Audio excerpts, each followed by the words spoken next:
Fill pas publikimit të raportit final të OSBE-ODIHR për zgjedhjet e 11 majit, kryedemokrati Sali Berisha doli në një konferencë për mediat nga ku deklaroi se dokumenti i vëzhguesve ndërkombëtar provoi të gjitha akuzat e opozitës në këto muaj. Për Berishën, raporti final i ODIHR-it jo vetëm që faktoi farsën elektorale, por sipas tij zbuloi edhe përpjekjet që u bën nga qeveria shqiptare për ta ndryshuar atë. Janë bërë përpjekje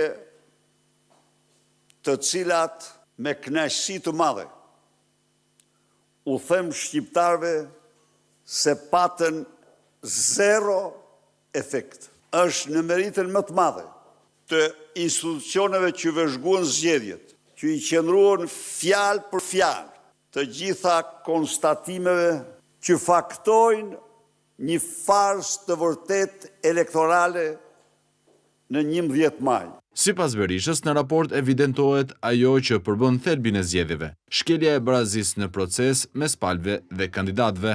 Kur raporti thot se u përdorën të gjitha resurset administrative nga partia shtet, nga partia në pushtet, do të thot se nuk kishte fushë të barabartë dhe e ka shkruar jo një herë, po 2 ose 3 herë në raport e ke.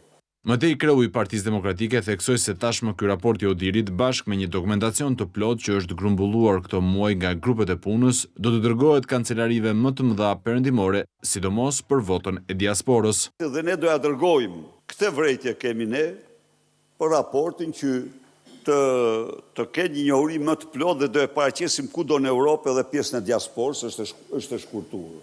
Është me 2-3 rrjeshta, ndonë se deklaron se 43.000 raste, ata 41.000 raste nuk u regjistruan.